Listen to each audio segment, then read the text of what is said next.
সকাল সকাল না খেয়ে চলে এসেছো। কতবার বারণ করেছি বলো তো খালি পেটে কাজে আসবে না। আরে আমি তো তোমাকে বলে আসলাম যে স্যার একটা আর্জেন্ট কাজ আছে, স্যার আমাকে তাড়াতাড়ি করে একটু অফিসে ডেকেছে, সেই জন্য তো তাড়াতাড়ি করে চলে এসেছি। এরকম কাজ করে তোমার কি লাভ, যেখানে খালি পেটে তোমাকে কাজ করতে হবে? আর এইভাবে যদি তুমি না খেয়ে রোজ রোজ আসো, তোমার তো শরীরটা খারাপ হবে। তখন কি করবে?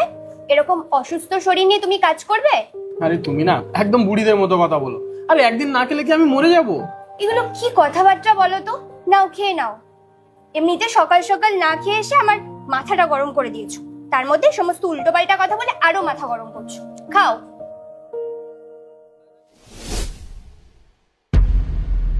এখনো ঘুমাচ্ছে। রিতা, রিতা ওঠো, আমার লেট হয়ে যাচ্ছে। ব্রেকফাস্ট দাও, লাঞ্চ বানিয়ে দাও, আমি দুপুরবেলা খাবো কি? আরে আমি কি তোমার ঠেকা নিয়ে বসে আছি নাকি?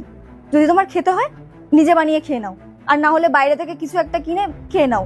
যাও, আমাকে ঘুমোতে দাও। আরে রিতা, তুমি এসব কি বলছো? আরে তুমি তো খুব ভালো করে জানো যে বাইরের খাবার খেলে আমার পেট খারাপ হয়। আরে ইয়ার, কেন বিরক্ত করছো? যাও না। কিন্তু শান্তিতে ঘুমোতে পর্যন্ত দেয় না। তোমাকে কিছু বলাটাই বেকার। শোনো না, তুমি না বাড়িতে চলে যাও, আমি আমি একা একা খেয়ে নেবো, কোনো অসুবিধা নেই। আর তুমি থাকলে না কেউ দেখে নিলে সমস্যা হয়ে যাবে।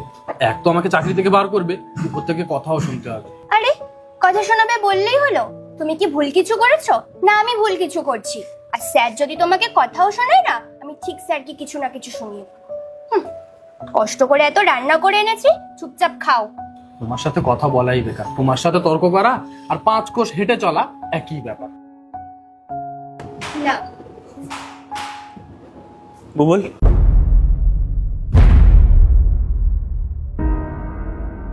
জি মালিক। খাবার খাচ্ছ? জি স্যার, ক্ষমা করবেন স্যার।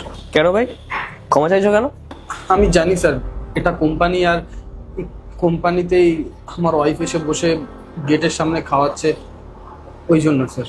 তা তুমি ইনকাম করছো কিসের জন্য? দুটো খাবারের জন্যই তো। আরে ঠিকঠাক মতো খাবার না খেলে চলবে কি করে?